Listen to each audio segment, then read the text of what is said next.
I hope you're all doing well. This is Pam Varner with First Friday, and I am attempting to get you a link here real quick. So give me just a sec. There we go. See if this is working. Of course not, because why? Today we're going to do the linear channel ruler, but I want to give you guys a link. So if you want to pick it up, you can.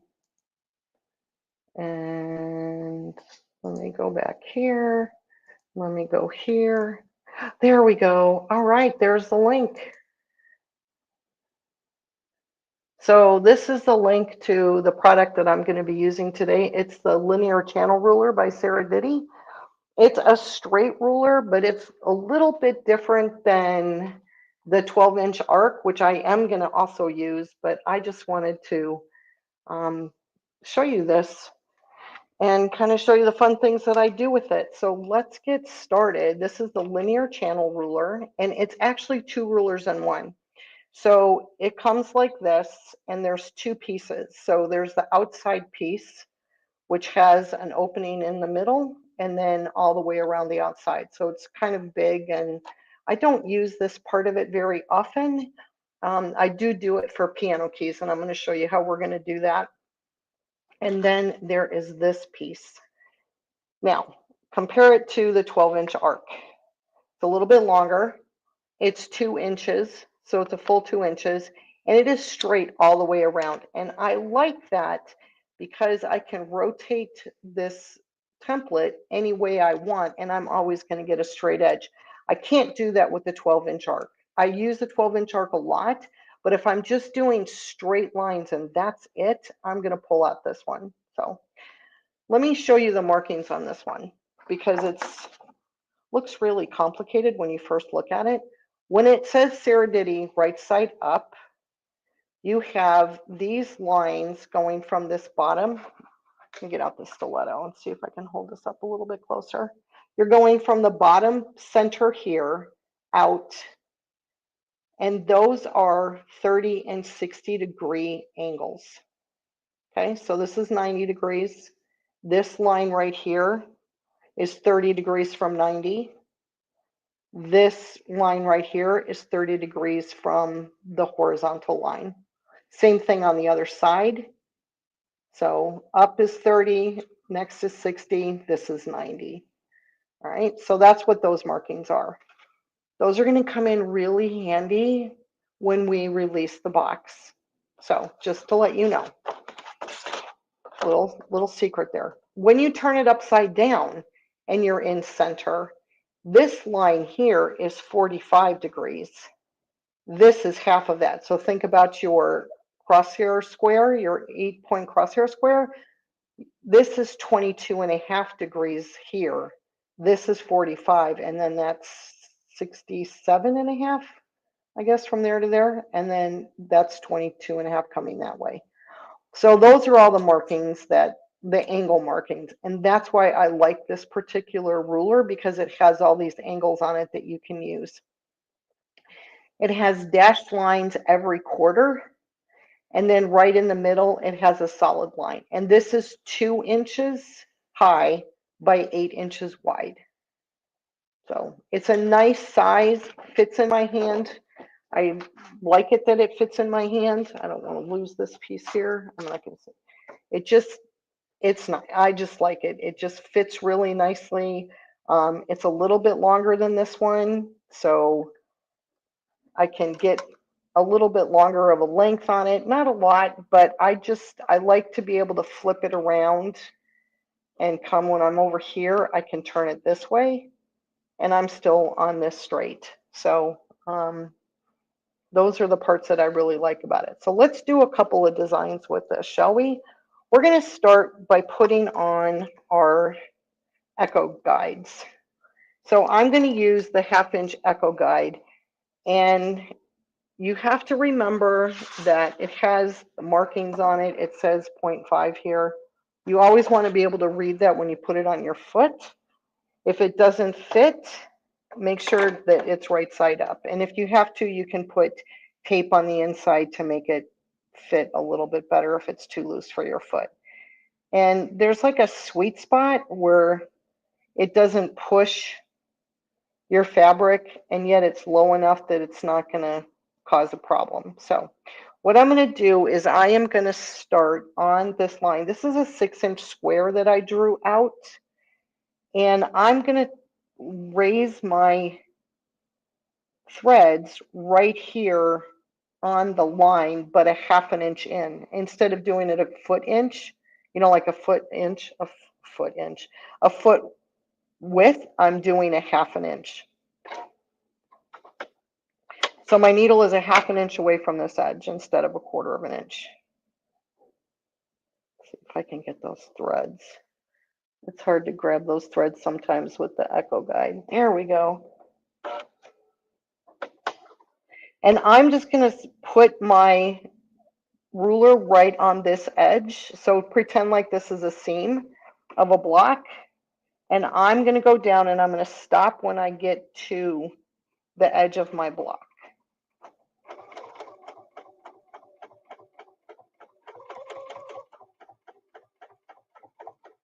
So I'm stopping a 1/2 inch away from the edge of the block. And then I'm going to go this way. Now, did you see how I took an extra stitch there? I do that so that my corners are sharp. If I stop and then just sail off, I could get a rounded corner, and I don't want that. I want to make sure that it's sharp. And again, I'm going to stop. I can go this way. And let me see if I can. Usually I have to peek my head around the back of my machine to make sure that I'm straight. And then I'm going to go up this way. And I didn't take that extra stitch. So take that stitch. Now I can go this way and line the lines that I've stitched up with the lines on my template so that I know that I'm going straight. And when I get to that line, right here, I'm going to stop. And then I'm going to come down.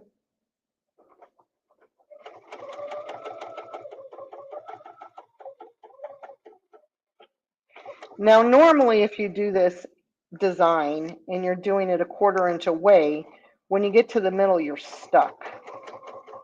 And you pull your threads, and that's the end of it.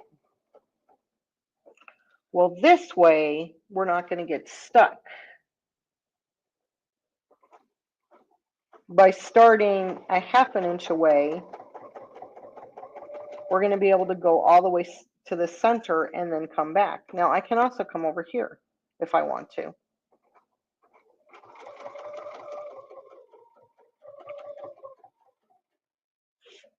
Come back down.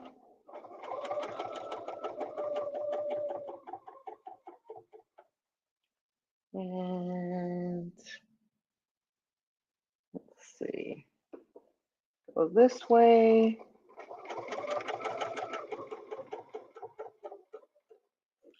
Go up this way.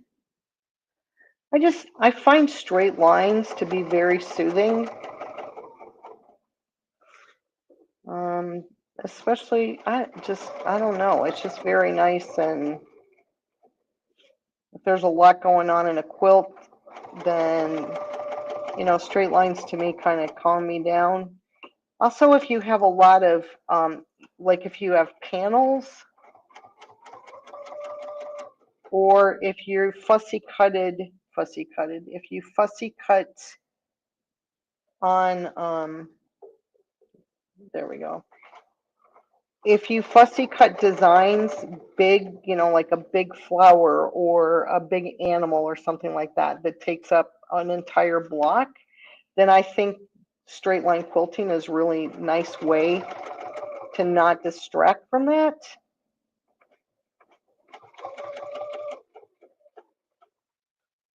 So we are going to go here.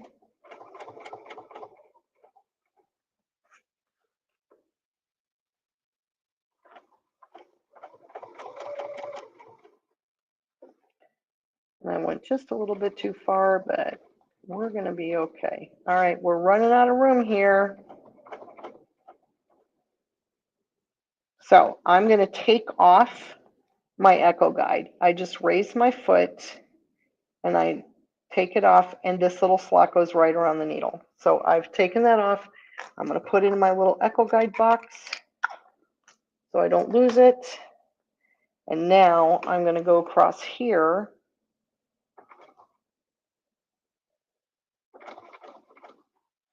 And I can't really go into this area and get out nicely. So I'm just going to leave it like that. And now I'm going to come here and I'm going to do 1/4 inch stitching away from everything.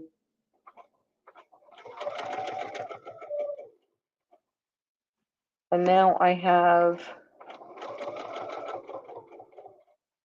not only am I doing this a 1/4 inch, but I have a way to get out of my spiral.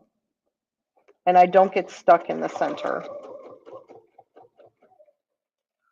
So this is really nice if you're going to continue to stitch when you get this block done.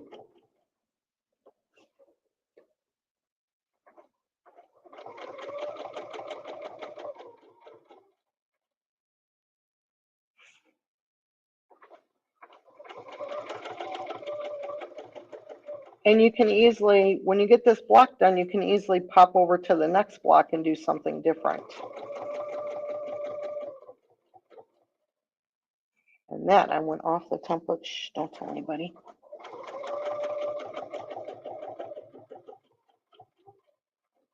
And this says I'm quilting. I'm just going until the foot touches the stitching.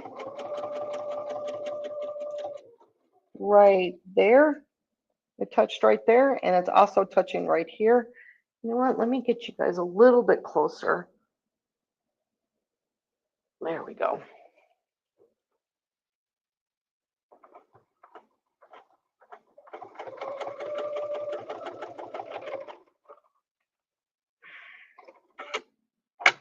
I don't know if you heard that, but that's my machine being nasty. So let me do this, pull the thread a little bit. And we're going to start over. I don't know, when my machine makes that noise, I know I need to stop. So if this were a quilt, what I would do, let's see, that's from the bottom. And my machine made that noise where I knew it was going to jam. What I would do is I would take these stitches out from about here all the way back to there. And then I would restart there. I mean, I could take them, you want to take them back long enough where you can bury them. So that's what I would do.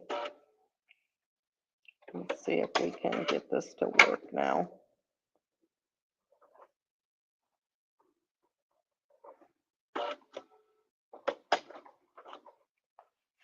Sounds a little better.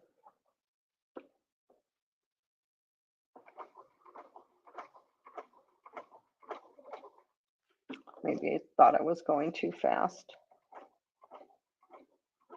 And now I'm going to go really slow because I'm nervous.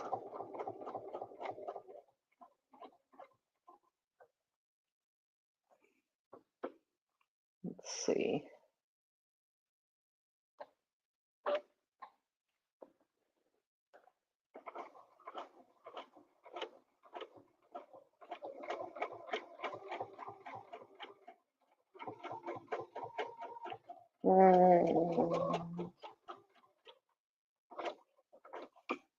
My tension's not good anymore,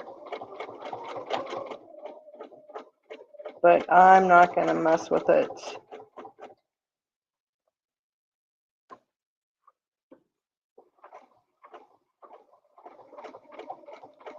And it's not attached to my bobbin. We might have to get out the paper. I have paper in the other room if we can't get this resolved quickly. It is always the case, like everything works perfectly fine.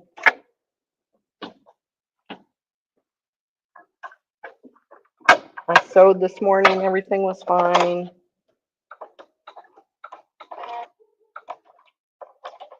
But let's see, let's get you out, put you back in.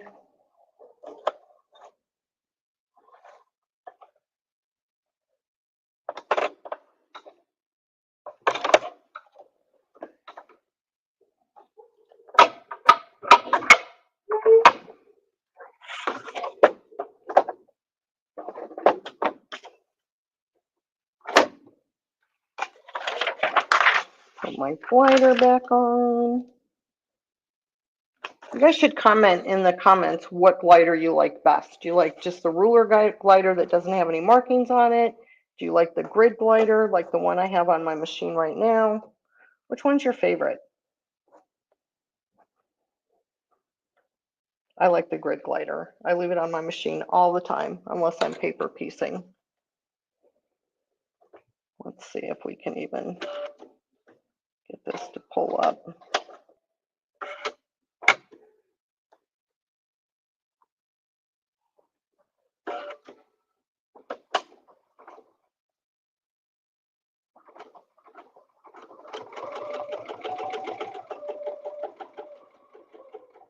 That sounds better.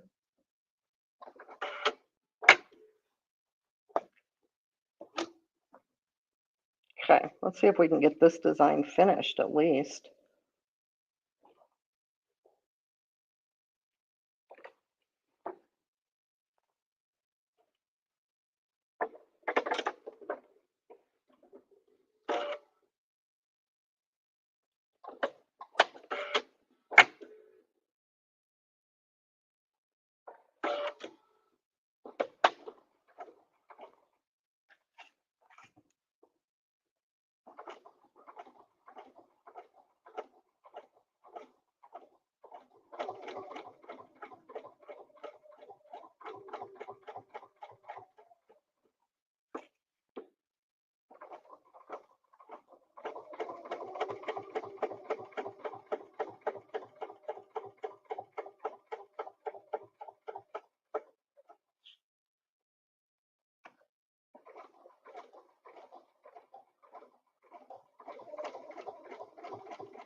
And then we are going to work our way all the way out from this block.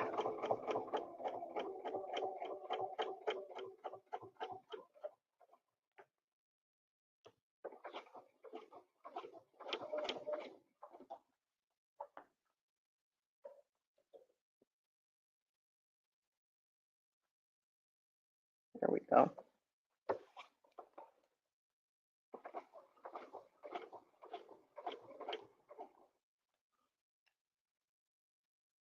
So there's our first straight line design with a couple of hiccups in it. Let's see, we'll go up that way so you can see. So that's just a maze, right? Come in, come out. You could also do this 1/4 inch away, go all the way in and stop. You could do the 1/2 inch, go all the way in and stop. If it's a big block, you could go like 3/4 of an inch and go into the middle and stop, and that would be fine. So let me just quickly. Yes, I am going to use the angles. I promise I'm going to use the angles. But right now, I'm just showing you a few little things that you can do with your, just the straight ones. And I know that this is a really popular design, but I'm going to show it anyway. I'm going to actually use this second marking instead of the first. A lot of times on this design, people use the first marking and it's great. It's a great design, but it's very dense. Like this one is very dense. And I might have like a flower in here that I fussy cut in this block. So say my quilt is checkerboarded with flower fabric and then piece block. and I just don't want it to be that densely quilted. So I'm going to go here. Again, the second line I put on the edge of my block.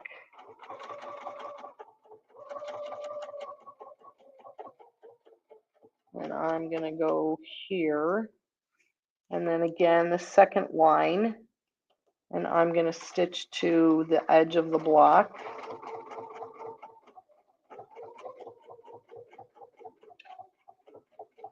I don't think it's catching my bobbin again.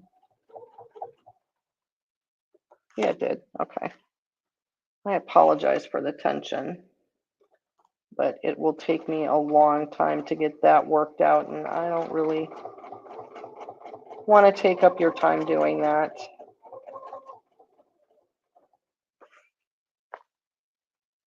Now I'm going to go up 2, but I'm going to stop on the line that I just stitched.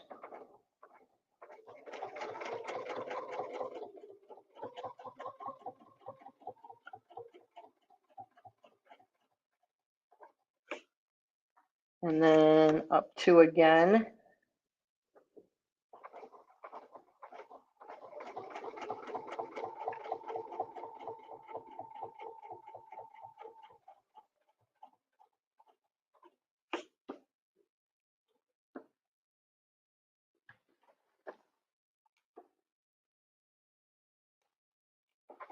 Now I could also use my spacing gauge. Let me show you how we're going to do that. Let's say this is a big quilt, and I don't want to constantly have to turn it around because I can't see.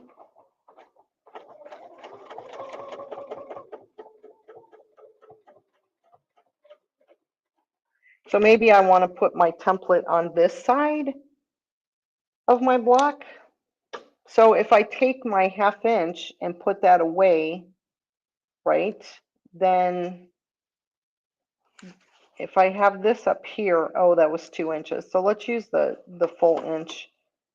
It's going to be a little bit too far away, but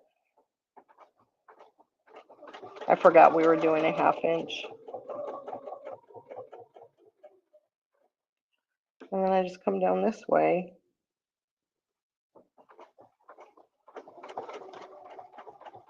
So I was using the 1/2 inch line, which puts me 3/4 of an inch away. By using the spacing gauge at 1 inch plus the foot or minus the foot, now I'm still stitching 3/4 of an inch away. So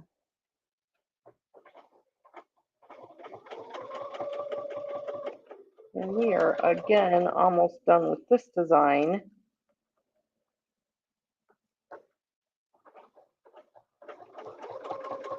This also works if you do if you're on, say you wanted to stitch on here, right, and you'd have your 1/4 inch away. If you wanted to stitch a 1/2 inch away, you could use your 1/2 inch or your 1/4 inch, and you'd stitch a 1/4 inch away from this line. So play around with your spacing gauge.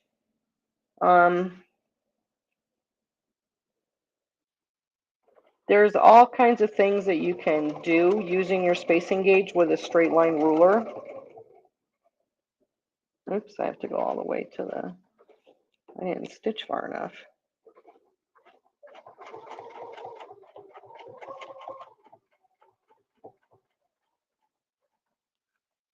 And after this, we're going to get into the angles.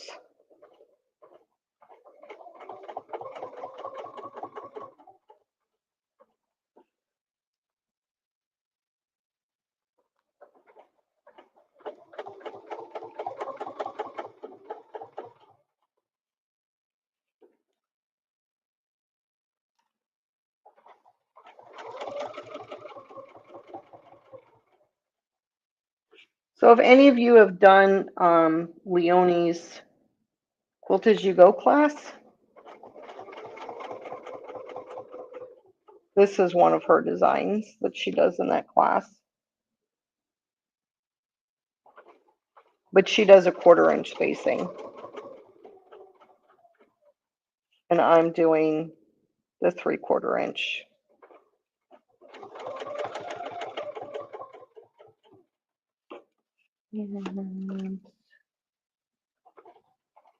Any minute now, we're going to run out of room.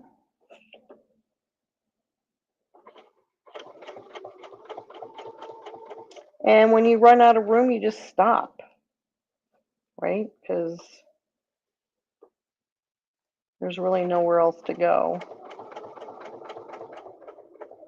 So I think we can do one more kind of. Yeah, we'll do one more. And then I'll stop it there. So I would bring my thread up. And I would bury, or I would knot them before I got to this point, but because this is just a demo, I'm going to trim them off. So there's that design. And now we're going to do one more straight design because I want to show you a trick that I do with my 12-inch arc and this. So let's say we want to do some cross hatching, right? But we don't want that 45-degree angle. We want more of a diamond look. So what I'm going to do is I'm actually going to use the markings on the template, right? So this is 30. I'm going to put that on there. I'm going to pull on the line. And as you can see, this ruler is not long enough to get me all the way across. Let's see what we got here.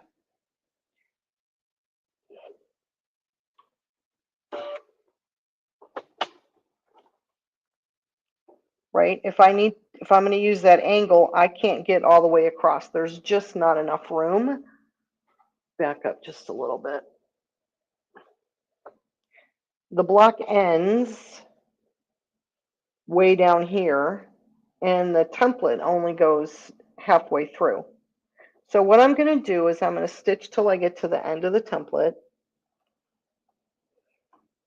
I got my 12-inch arc here. I'm going to stitch down to the end of the template. Put that away.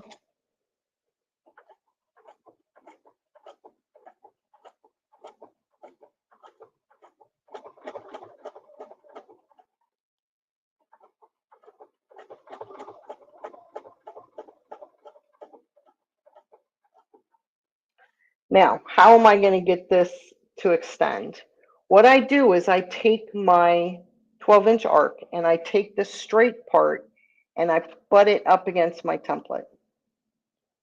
Now I can move my template down and it stays in the exact same orientation. And now I have enough to go all the way to the end of the block.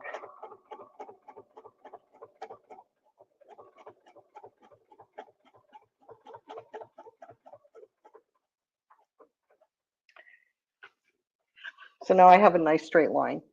You can also do that if you have a really long thing that you're doing.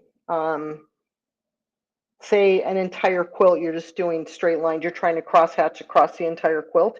You don't have to have a really long ruler. You can use a shorter part of the ruler. So on this cross hatching, we're going to do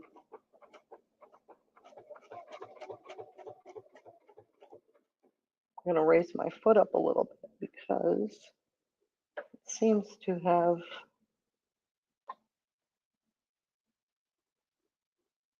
let's try that.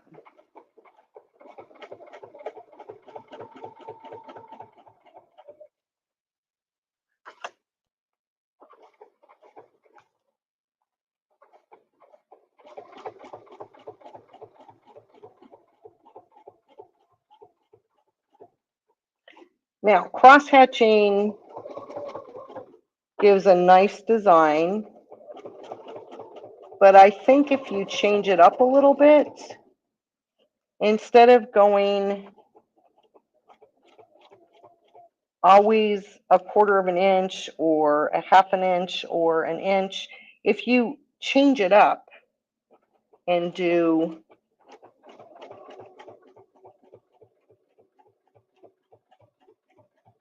a quarter inch and then a half an inch,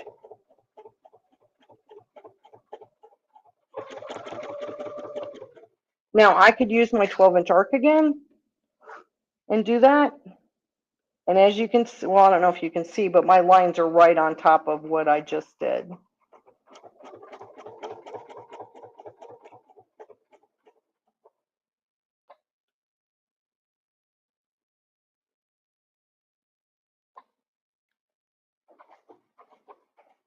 Let's see if that helps. And then we're going to go back and do a quarter inch.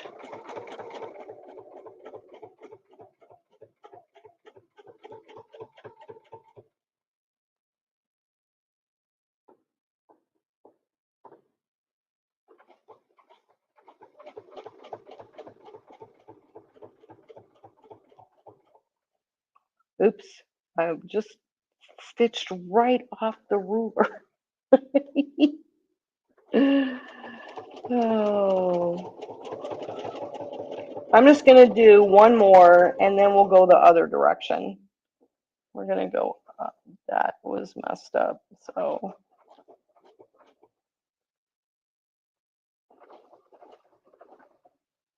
do not stitch off the ruler.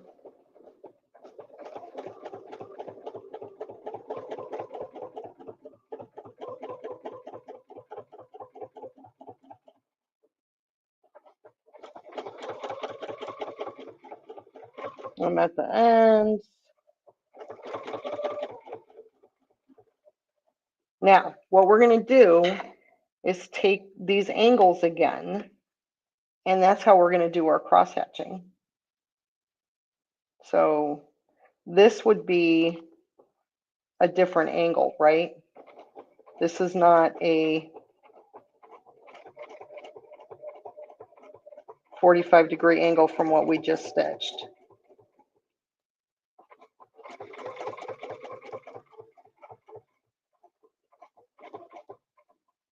And then we go up this way.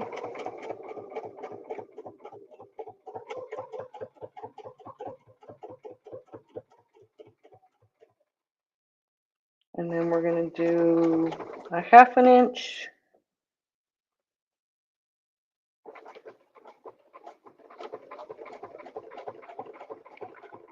And in just a moment, you'll be able to see those diamonds that I was talking about.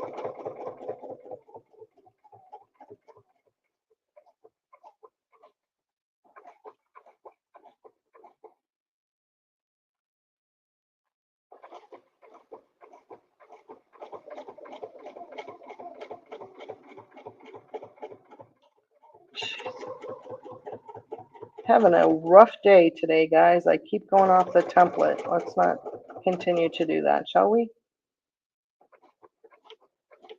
See the diamond right there? That's the look you want. And we're just going to go to the edge here because I went off back there. And we're just so you can kind of see what we got going on here. And we'll get the design going in the middle here.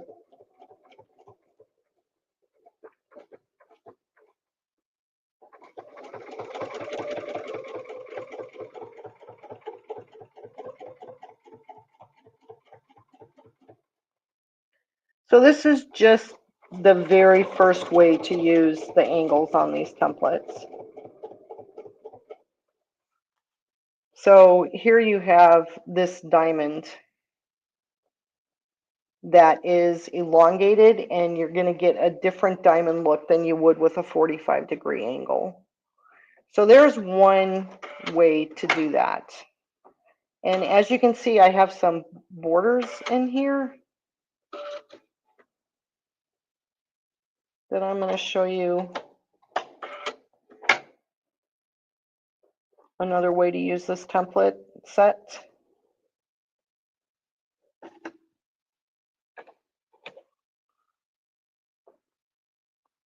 There's that. So what I always do with my borders is I mark a 45-degree angle in the corner here, so that I know when I get there, when I go to turn my corner, I know I need to pay attention to what's going on because I'm at the end here. Now, I may stop here, come around, and continue that way. It just kind of depends on where we're at. So oh, you know why? I've got two pieces of fabric going on here. That's why I was having such a problem. Let me get another piece of fabric here. I thought things were a little thick.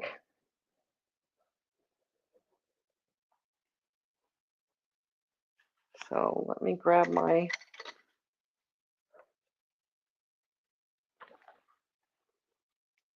have to give me a minute while I mark this border here.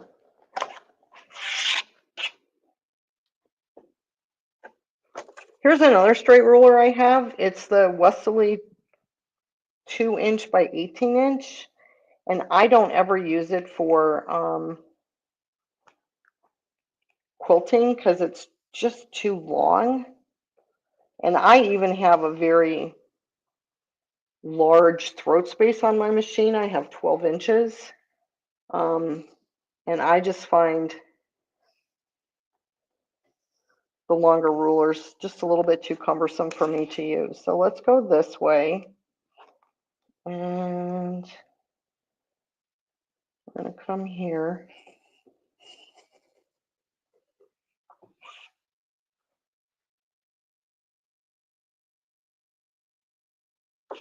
I'm going to go this way.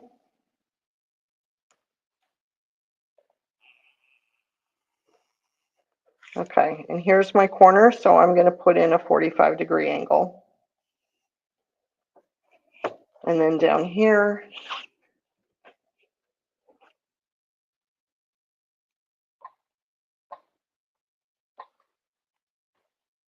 I don't know if you guys could tell, I was really struggling with that. I had no idea I had 2 layers of fabric there, which was actually 2 sandwiches. When I slid it over, I should have picked it up, but that's all right. Okay, so get rid of this one. That could be stitching, that could be, you know, a sashed border, but we don't need those marks. So I'm going to start in the corner here, and I'm going to use these 30 and 60-degree markings on my ruler. And I'm going to place this. I'm not going to go all the way to the corner because I want to hit up here. So I'm going to come about there.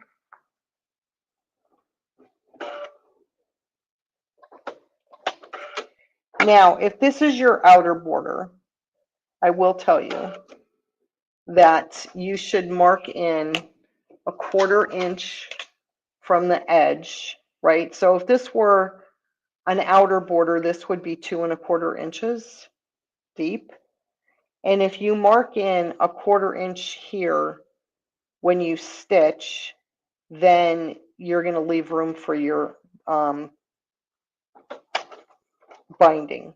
I didn't do that the last time. I went all the way to the edge, and then I had when I put the quilt together, it kind of cut the points off. And I mean, it came out fine, but okay, I'm going to stitch up here. When I get to the top, I'm going to turn my template, and I'm using that same, I'm using these 2 lines. When I turn it that way, now I come back here, and I'm going to get an equilateral triangle. And then I turn it this way, and I go back up to the top, and then I turn it that way, and I come down.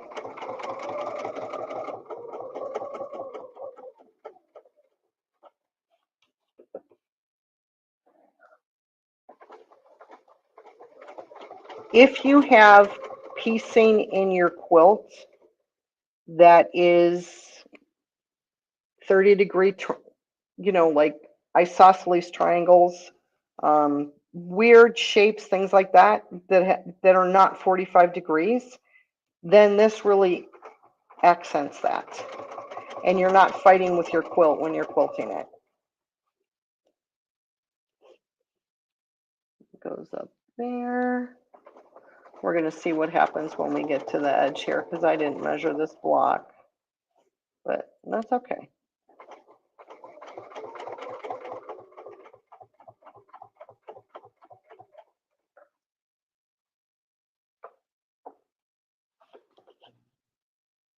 Okay, this is going to take us just shy of the corner, or maybe right up to the corner a little bit.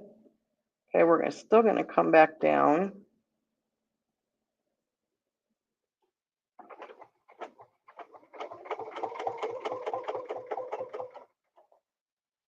Okay, see how close I am here? That was like way close. So what I would do is I would measure how far I am. So I'm at the needle, 1, 2, 3. I am 3/4 of an inch away from the corner. So I'm going to come here, stitch in the ditch to the corner, and then I'm going to go 3/4 of an inch the other direction.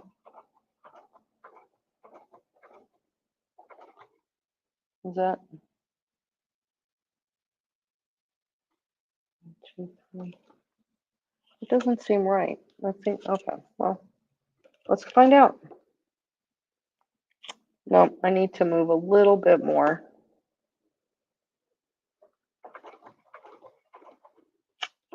Must have been an inch.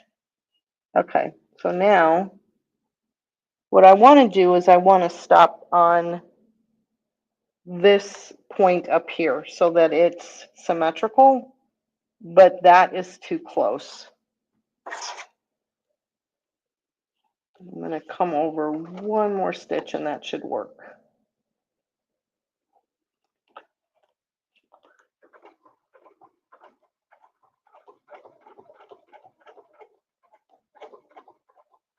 I just want my corner to be symmetrical is all. And now it will be. And then I would just continue down this way.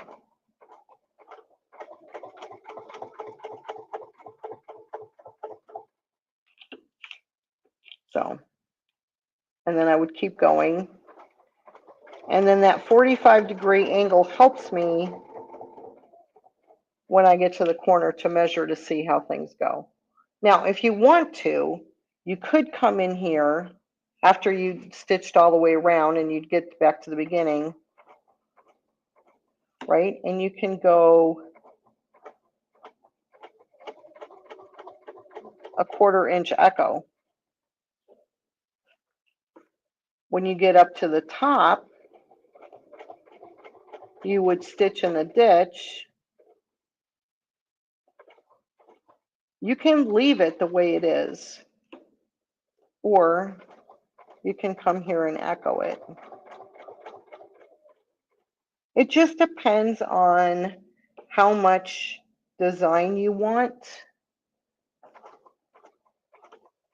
how much stitching you want in your border. This could be sashing.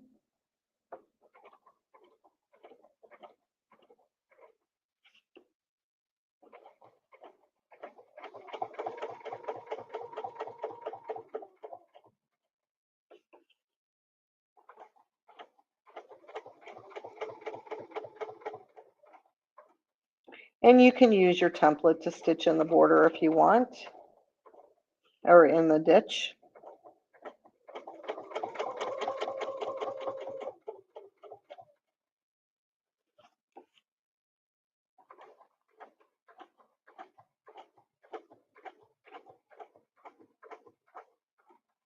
And then if you wanted to, you could even continue that. And you could come down here and do an echo on the bottom if you wanted. But we're just going to do this so you can see. And there you go.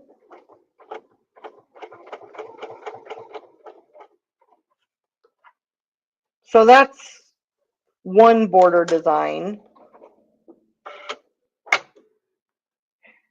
Another border design, we're going to use the other part of the template set. And I'm just going to take a little break here and check and see if people have questions that I can answer.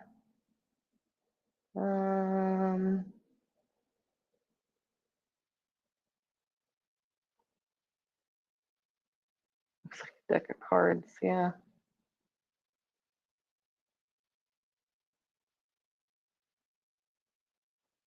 Okay, well, I don't see any questions, so I am going to continue.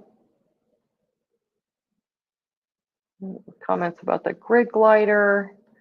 Okay, there we go. So we are going to continue. And we're now going to make another border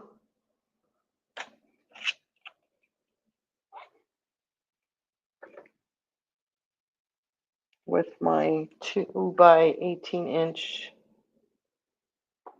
Like, where did I put my Choco marker? So I had 3 Choco markers and I misplaced, one of them broke because I dropped it right on its head, like this way on a cement floor, and it really damaged the wheel and it wouldn't work anymore. So then I was down to 2, which is fine.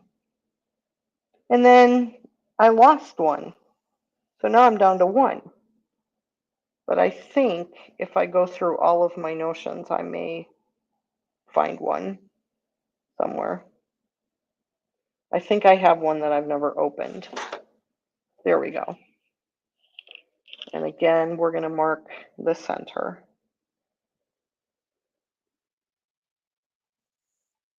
Actually, we're going to make this a 3-inch border. Because I always, let's see, 1, 2, 3, 4.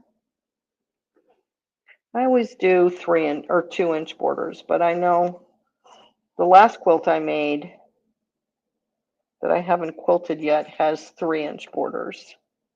So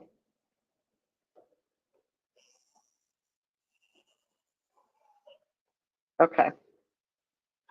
So this line's got to go away. This line's got to go away.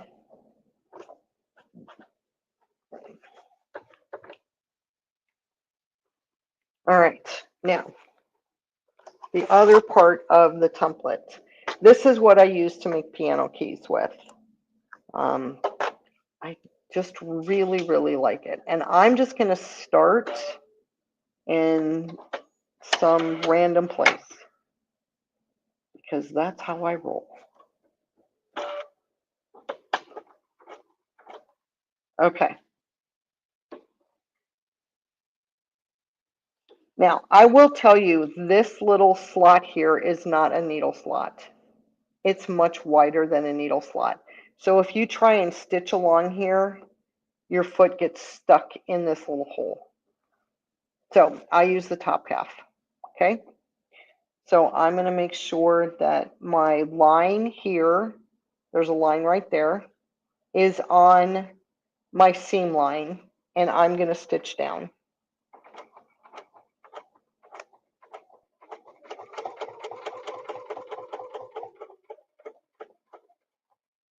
And then I can come up here if I want to, move over a little bit because I'm just going to stitch, let's see, that would take me 1/2 inch.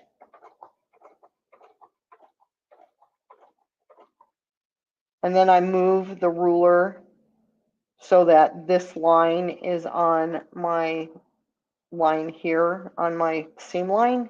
This line that I drew as a seam line, just pretend. We're all pretending. And then I go back up.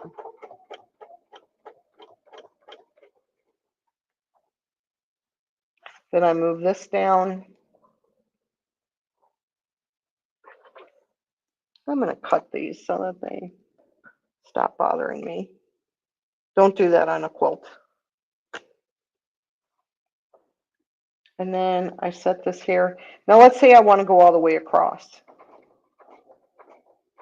Then I would go like this. This would give me a nice thick piano key, which means my border would get done faster, right? So then I would take this down here like that and go across this way. Slide that back up.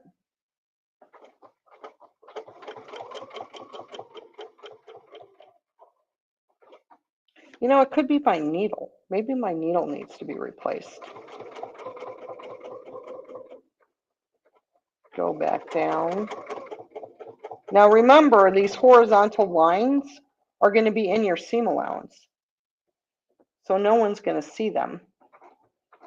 They're just going to see the vertical lines. Okay, now I am back at my 45-degree angle. So I'm not going, oh, I'm all the way up at the top. That's a miracle. If I was not at the top, what I would do is I would stitch back down. So let's pretend that I'm not at the corner. I would stitch back down this way. Going to have a little bit of double stitching. And then I would move over. I'm just going to go over halfway to kind of give this center a little bit of a pizzazz. And then I'm going to stitch up to my 45-degree angle, and I'm going to stitch back down. Then I'm going to move over the half again. And this is really tight, very few stitches right here, and back down. Okay, now I'm going to stitch to the corner. I'm going to go up my corner, and I want to make sure that this time when I stitch, I'm stitching, and I am going to stop on that line, and then I'm going to come back down. So it made like a little square. And then I'm going to move over because I wanted to do the same.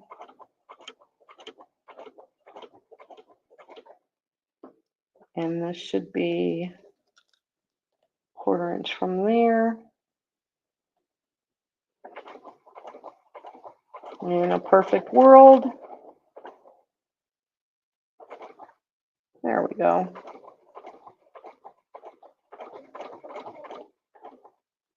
And now I can continue with my, well, I want to come up to that corner. So let's stitch along here.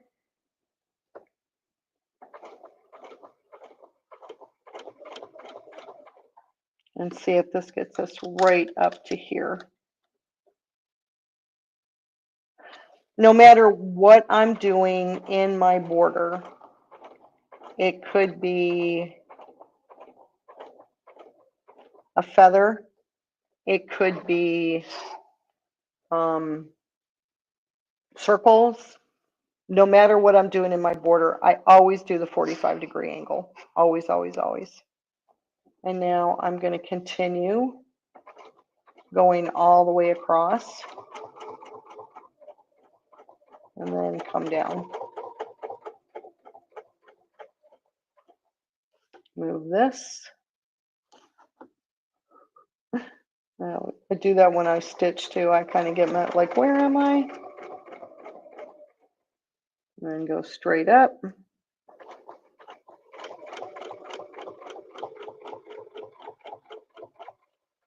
Can you hear that tick tick? That is a bad needle.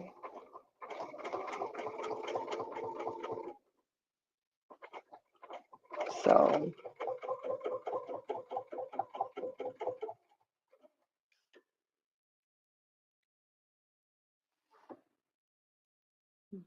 like, what are you doing?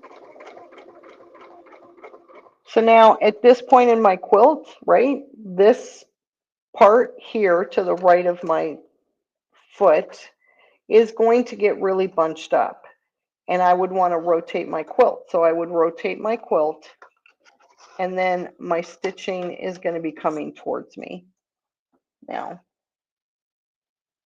So I'm going to go this way. And now I have a bunch of quilt in my lap and a bunch of quilt behind me. So when you're practicing your borders, I strongly recommend that you practice from right to left and from top to bottom, because that's how your quilt is going to end up in the machine when you're stitching a larger quilt.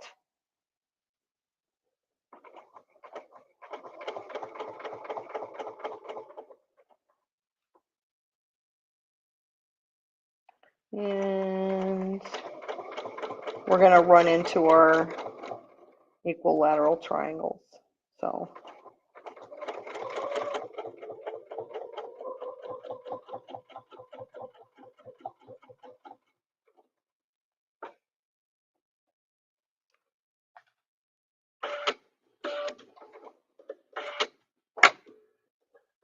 I'm going to check for questions, and if you want to see anything else. I know this hasn't been a long demo, but I hope that you can kind of see the advantages of having more than one straight ruler. There's also the Sashley rulers. So, but this one is my favorite. So this is what this ended. Oh, you know what? I didn't go all the way up to the top. Silly me. But here's the corner. So I ended up making a 2-inch piano key anyway, when I wanted it to be a little bit longer. So, but that's okay. If it was a quilt, I'd actually know that. So,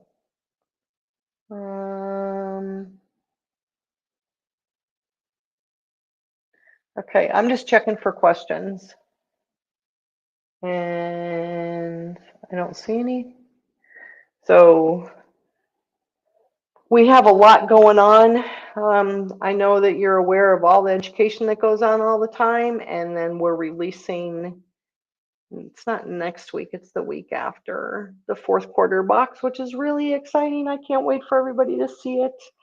And that's all I got. So thank you for being here. Let me post this link again for the ruler if you're interested in getting the SARIDITTY ruler. Again, it's the 2 pieces. So you get this piece here, and then you're going to get this piece as well. They come as a set. And it also comes with a couple of stitching line discs. And let's see. Why did that not come through? There it is. Okay. It's just taking its time. All righty. So everybody, that's all I have. And I want to thank you for being here. And hopefully, next month, I will see you next month. Not sure what we're going to do yet next month. But again, if you have any ideas on what you want to see on First Friday with Pam, feel free to reach out. I'm always open to suggestions, and you are welcome. So again, thank you all for being here, and I hope to see you soon. Bye.